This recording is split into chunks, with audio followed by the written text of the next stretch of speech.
Good morning friends, कैसे हैं आप लोग। मैं चंद्रकांत मौर्य आपकी अकेडमी ध्यान अकेडमी में स्वागत करता हूं। आज हम लोग बेसिकली बात करने वाले हैं हाई स्कूल के फिजिक्स की, क्योंकि अभी तक लॉकडाउन की वजह से आप लोग घर पर बैठे हैं। आपकी जो फिजिक्स साइंस कोई भी सब्जेक्ट होगा आपकी प्रॉपरली क्लास चल नहीं रही है, जिससे आपको बहुत सारी प्रॉब्लम्स हो रही होंगी। क्या पढ़ें, बोर्ड एग्जाम होगा, कैसे क्या होगा, इन सबको ध्यान में रखते हुए हम लोगों ने एक नया बैच स्टार्ट किया है, जिसमें हम लोग हाई स्कूल, इंटर, यहाँ तक कि जितने भी आपके इंटर प्लस मतलब इंटर के बाद जितने भी आप करना चाहें, जैसे कि कोई भी एग्जाम क्रैक करना चाहते हैं, सबके यहाँ पर हम प्रिपरेशन करवाते हैं। तो आज हम लोग हाई स्कूल बेसिकली बात करने वाले हैं फिजिक्स की।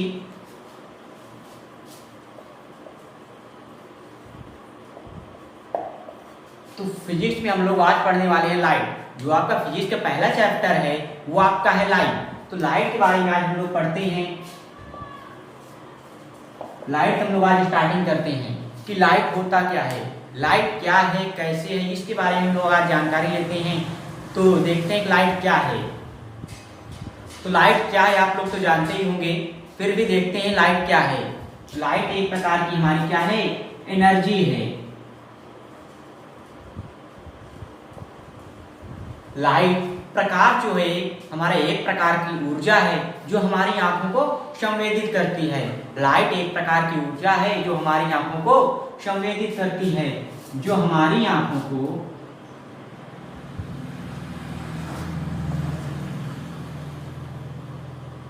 संवेदित करती है।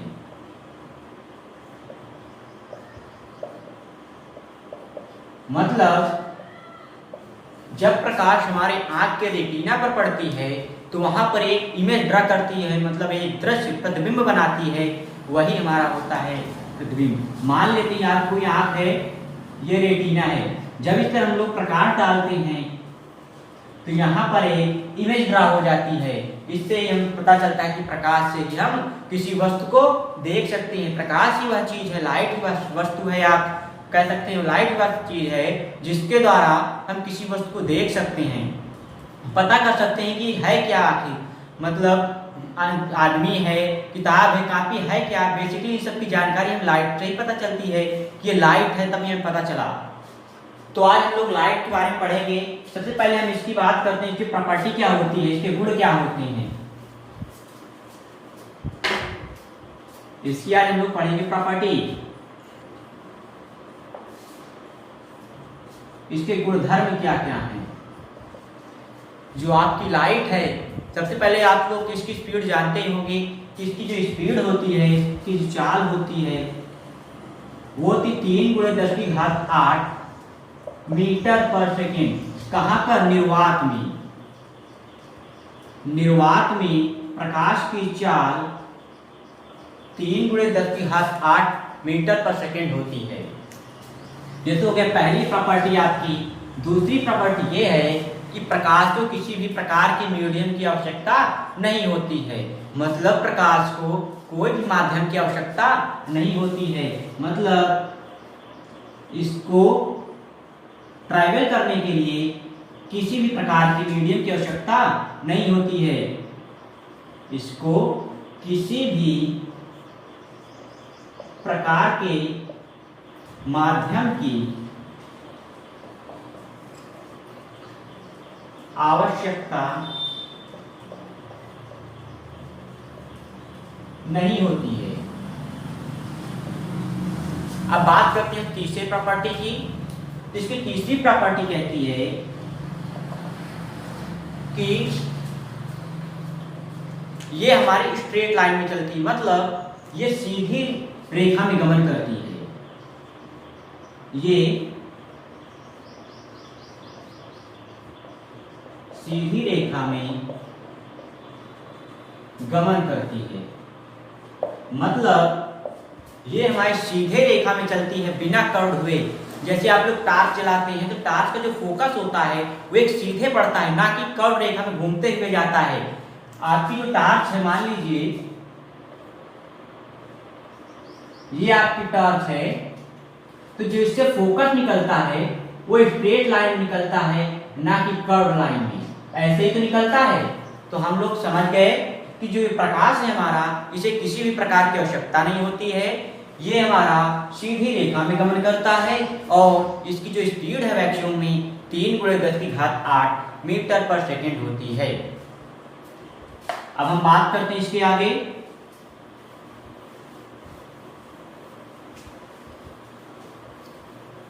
जब प्रकाश किसी सतह पर पड़ता है, जब प्रकाश किसी भी सतह से टकराता है तो इसके 3 कारण हो सकते हैं कि उससे क्या होगा।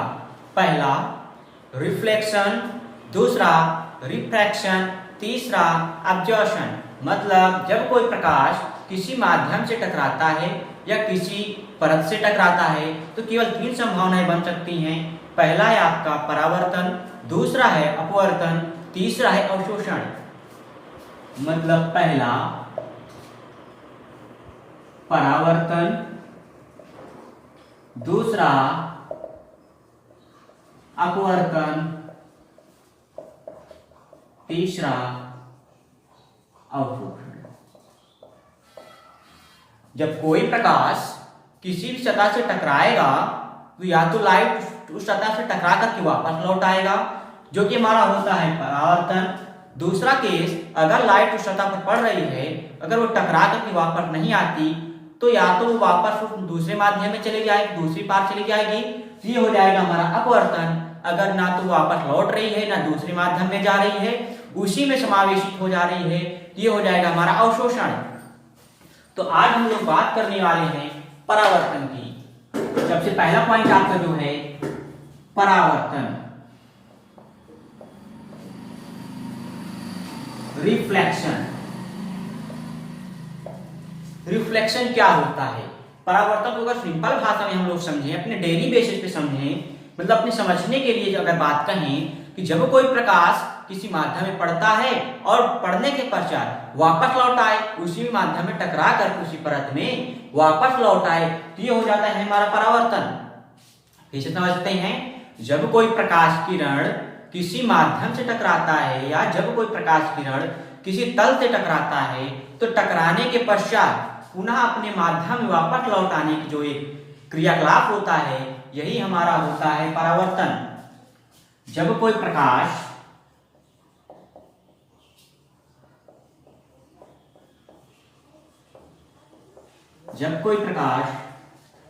किसी सतह से टकराता है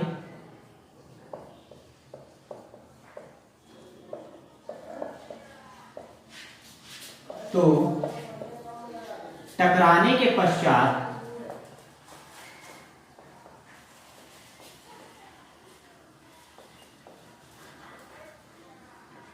पुनः अपने माध्यम में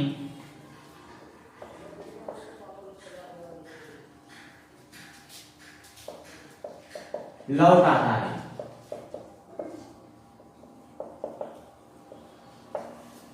परावर्तन किसे कहते हैं? जब कोई प्रकाश किसी सतह से टकराता है और टकराने के पश्चात पुनः अपने माध्यम पुनः अपने रास्ते पर लौट आता है, तो वही हो जाता है हमारा परावर्तन। जैसे मान लीजिए कोई सतह है, इस पर जब कोई प्रकाश पड़ता है तो यह उस सतह से टकराने के पश्चात पुनः उसी माध्यम में लौट जाता है। इसे ही हम कहते हैं परावर्तन, इसे ही हम कहते हैं रिफ्लेक्शन, इसे ही हम कहते हैं परावर्तन। अब बात करते हैं कि इसके नियम क्या क्या होते हैं, परावर्तन के नियम क्या क्या होते हैं। कि इसके 2 नियम बताए गए हैं। कौन कौन से? इसके 2 नियम बताए गए हैं। तो देखते हैं अब लॉ ऑफ रिफ्लेक्शन, परावर्तन के नियम। लेकिन उससे पहले हम लोग इस फिगर को देखते हैं कि जो ये फिगर है, जो ये लाइट की रे हमारे दर्पण पर पड़ रही है, जो ये लाइट की रे हमारे जो ये लाइट की रे हमारे एक परत पर पड़ रही है, तो ये पड़ने वाली लाइट हम लोग क्या कहते हैं? जो ये सतह वाली लाइट, जो लाइट है हमारे किसी दर्पण की सतह पर पड़ रही, मान लीजिए दर्पण है उसकी सतह पर पड़ रही है, तो इस आने वाली लाइट को क्या कहते हैं? Incident ray.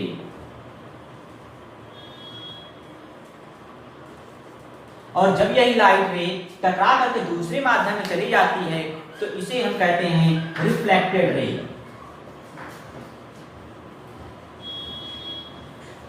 अगर हम इसी पे एक परपेंडिकुलर ड्रा कर दें तो इसे हम कहते हैं नॉर्मल।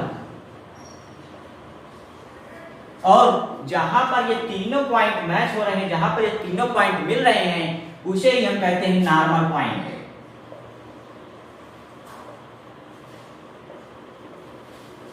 मतलब सतह पर पड़ने वाली प्रकाश किरण को आपतित किरण, इंसिडेंट रे को बोलते हैं आपतित किरण, और दर्पण से टकरा करके वापस जाने वाली किरण को रिफ्लेक्टेड रे यानी कि परावर्तित किरण कहते हैं। और जो अगर हम इस पे लंब खींच दें तो ये हो जाता है हमारा लंब, ये हो जाता है हमारा नॉर्मल। नॉर्मल मतलब अभिलंब। जहां पर ये तीनों पॉइंट मिलते हैं उसे हम बोलते हैं नॉर्मल पॉइंट, मतलब आपतन बिंदु। नॉर्मल पॉइंट को क्या बोलते हैं? आपतन बिंदु। रिफ्लेक्टेड रे परावर्तित किरण, नॉर्मल अभिलंब हो जाएगा, इंसिडेंट रे आपतित किरण। अब यहां पर देखिए अभिलंब और आपतित किरण के बीच में कोई कोण बन रहा है। ये देखिए यहां पर अभिलंब और आपतित किरण के बीच में कोई कोण बन रहा है। ऐसे ही अभिलंब और परावर्तित किरण के बीच में भी कोई कोण बन रहा है। तो जो आपतित किरण और अभिलंब के बीच कोण बन रहा है इसे ही हम बोलते हैं आपतन कोण। इसे हम बोलते हैं आपतन कोण, एंगल ऑफ इंसिडेंस। आपतन कोण मतलब एंगल ऑफ इंसिडेंस। और जो कोण अभिलंब और परावर्तित किरण के बीच बन रहा है उसे हम बोलते हैं परावर्तन कोण, मतलब reflection angle, angle of reflection. परावर्तन कोण, आपतन कोण और परावर्तन कोण, इससे हम R से रिप्रेजेंट करते हैं। अब बात करते हैं लॉ ऑफ रिफ्लेक्शन की, कि इसके नियम क्या क्या हैं। मुख्यतः इसके कितने नियम होते हैं? 2 नियम होते हैं। पहला नियम हमारा कहता है जो आपतित किरण, परावर्तित किरण और अभिलंब, आपतित किरण, परावर्तित किरण और अभिलंब तीनों एक ही पॉइंट पर होते हैं, तीनों एक ही पॉइंट पर होते हैं। इसे हम कहते हैं परावर्तन का पहला नियम। परावर्तन पहला नियम क्या होता है? आपतित किरण,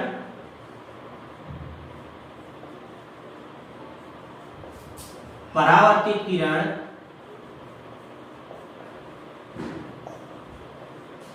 तथा अभिलंब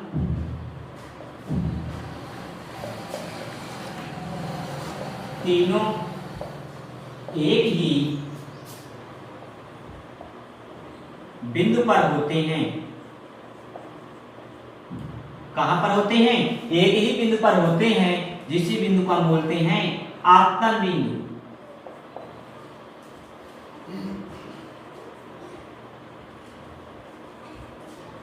यही होता है हमारा परावर्तन का पहला नियम। अब हम बात करते हैं परावर्तन के दूसरे नियम की। तो परावर्तन का दूसरा नियम क्या कहता है हमारा? जो आपतन कोण है इसका दूसरा नियम क्या कहता है हमारा? जो आपतन कोण है वो सदैव बराबर होता है परावर्तन कोण के। आपतन कोण तथा परावर्तन कोण सदैव आपस में बराबर होते हैं।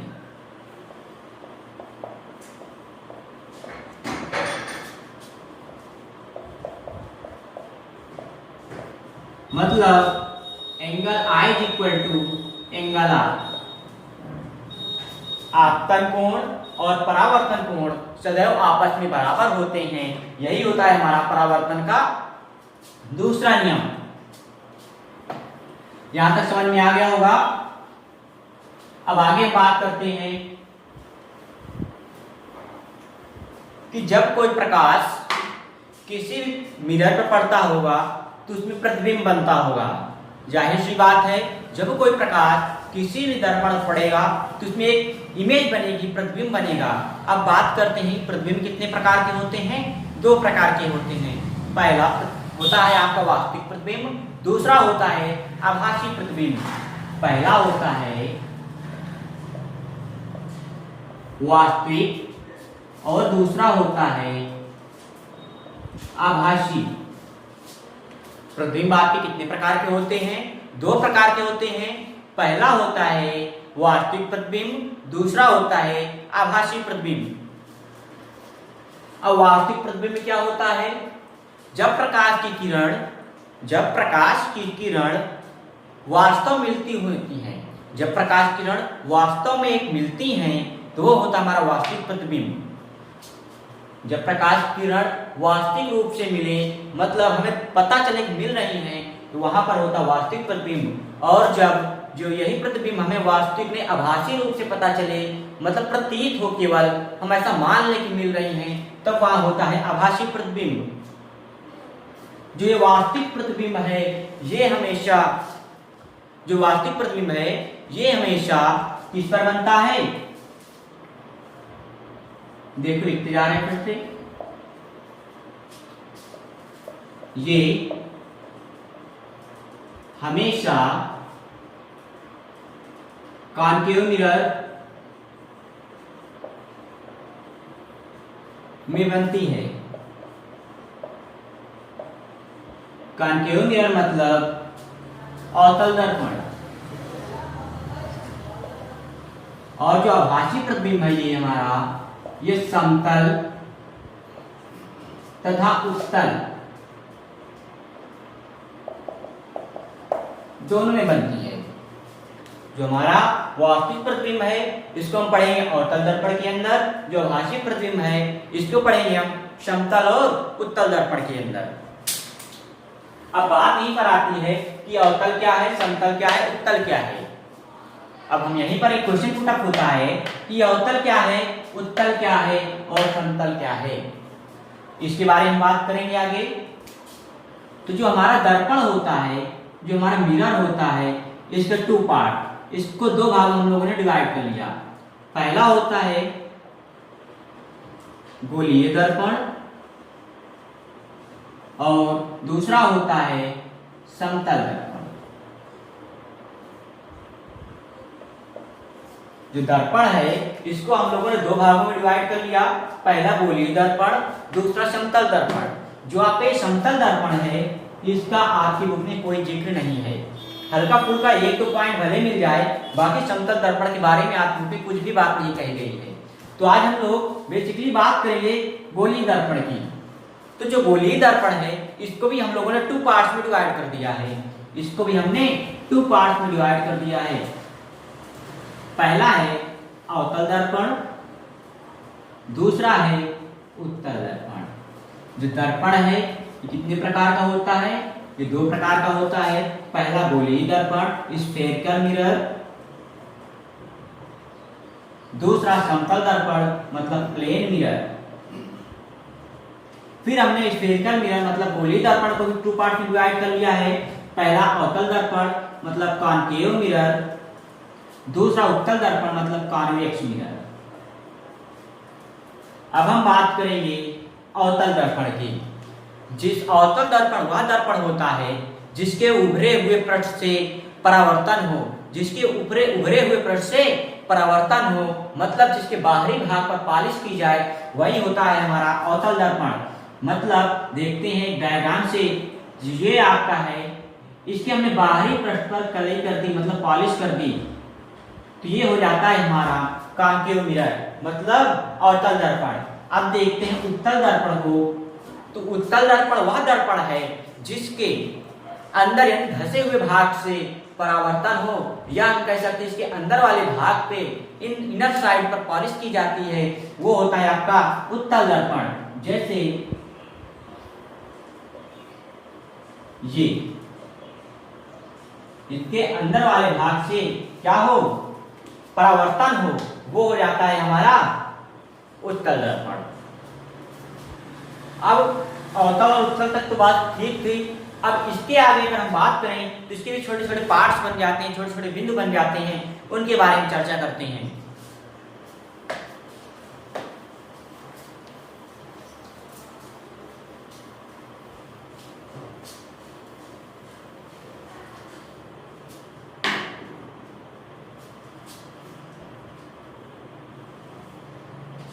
मान लीजिए आपका अवतल दर्पण है,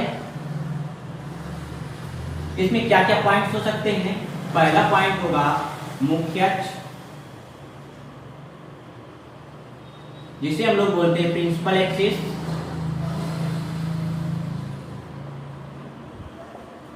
दूसरा होगा आपका ध्रुव, जिसे हम बोलते हैं पोल।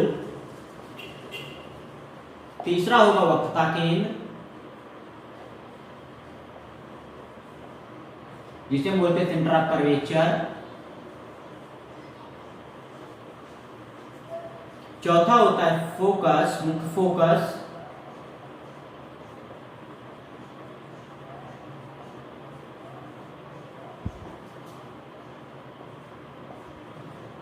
पांचवा होता है वक्रता त्रिज्या,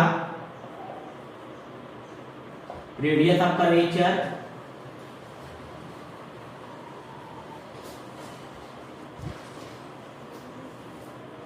छठा होता है आपका फोकस दूरी,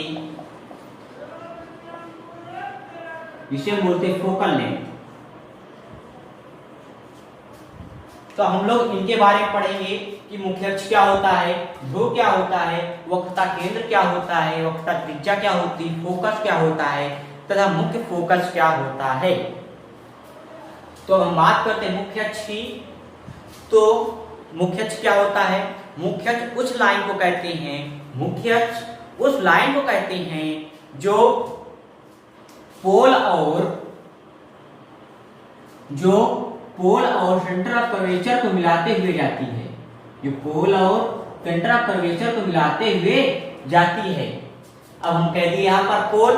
अब बात आती है पोल क्या होता है। अब पोल क्या होता है? जो ये मिरर होता है, मिरर का जो मिड पॉइंट होता है उसे ही हम बोलते हैं पोल। जो दर्पण होता है, दर्पण का जो मध्य बिंदु होता है उसे ही हम बोलते हैं ध्रुव या पोल। तो आपका क्या क्या हो गया? मुख्य अक्ष हो गया, ध्रुव हो गया। अब बात करते हैं वक्रता केंद्र की। तो वक्रता केंद्र क्या है? जिस स्फेरिकल मिरर, जिस गोलीय दर्पण से इस पार्ट को काटा गया है, जिस गोलीय दर्पण से इस पार्ट को काटा गया है, तो उसी गोलीय दर्पण के त्रिज्या को वक्रता त्रिज्या कहते हैं। जैसे मान लीजिए ये कोई गोलीय दर्पण है, अगर हम इसके आधे पार्ट काट दें, ये हमारा बन जाता है अवतल दर्पण। अब इस गोले का कोई ना कोई केंद्र रहा होगा। मान लीजिए केंद्र था पहले इस गोले का, तो जब गोले काट दिया गया तो बन गया ये हमारा अवतल दर्पण। तो इस केंद्र को ही हम बोलेंगे वक्रता केंद्र। इस केंद्र को क्या बोलेंगे हम? वक्रता केंद्र। अब हम बात करते हैं वक्रता त्रिज्या क्या होती है। तो ध्रुव से लेकर के वक्रता केंद्र तक के बीच की दूरी आपकी क्या कहलाती है? वक्रता त्रिज्या कहलाती है। ध्रुव से लेकर के पोल तक की जो आपकी डिस्टेंस होती है, यही होती है आपकी वक्रता त्रिज्या। अब बात करते हैं मुख्य फोकस की। मुख्य फोकस क्या होता है? जब कोई प्रकाश की किरण दर्पण से टकराती है और टकराने के पश्चात कहां, जिस बिंदु से निकलती है, जब कोई अनंत पर रखी हुई वस्तु दर्पण से टकराती है और टकराने के पश्चात जिस बिंदु से होकर गुजरती है उसे ही हम बोलते हैं मुख्य फोकस। मान लीजिए ये कोई प्रकाश किरण है, दर्पण से टकराने के पश्चात जिस बिंदु से होकर गुजरेगी वही होगा हमारा मुख्य फोकस। समझ में आ गया होगा मुख्य फोकस। अब इसके बाद हम बात करते हैं कि फोकस दूरी क्या होती है। तो पोल से लेकर के मुख्य फोकस तक के बीच की डिस्टेंस को हम बोलते हैं फोकस दूरी। पोल से लेकर मुख्य फोकस तक की बीच की जो दूरी होती है वही होती है आपकी फोकस दूरी। एक बार फिर से सबको देखते हैं। पहले देखते हैं पोल क्या होता है। तो दर्पण के मध्य बिंदु को ही हम बोलते हैं पोल, यानी कि ध्रुव। दूसरा बात करते हैं वक्रता केंद्र की। तो गोलीय दर्पण को काट कर जब हमने अलग किया था तो उस गोलीय दर्पण का जो केंद्र होता है वही वक्रता केंद्र कहलाता है। तीसरा बात करते हैं वक्रता त्रिज्या की। तो जो वक्रता केंद्र से लेकर के ध्रुव तक के बीच की दूरी होती है वही होती है हमारी वक्रता त्रिज्या। अब हम बात करते हैं मुख्य अक्ष की। तो वह रेखा जो मुख्य अक्ष, वह रेखा जो वक्रता केंद्र और ध्रुव को मिलाते हुए जाती है, वह रेखा जो वक्रता केंद्र और ध्रुव को मिलाते हुए जाती है वही कहलाती है मुख्य अक्ष। फोकस दूरी क्या होती है? फोकस और मुख्य फोकस और ध्रुव के बीच की दूरी को हम लोग कहते हैं फोकस दूरी। अब यहाँ पर आके एक बहुत अच्छा रिलेशन चलता है फोकस और सेंटर ऑफ कर्वेचर के मिडल। यहाँ पर एक बहुत अच्छा रिलेशन चलता है जिसके बहुत सारे न्यूमेरिकल्स पूछे जाते हैं। वो होता है फोकस और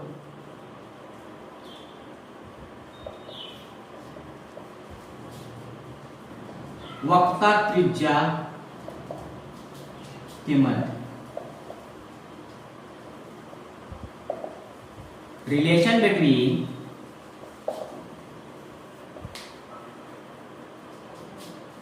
focal length and radius of curvature।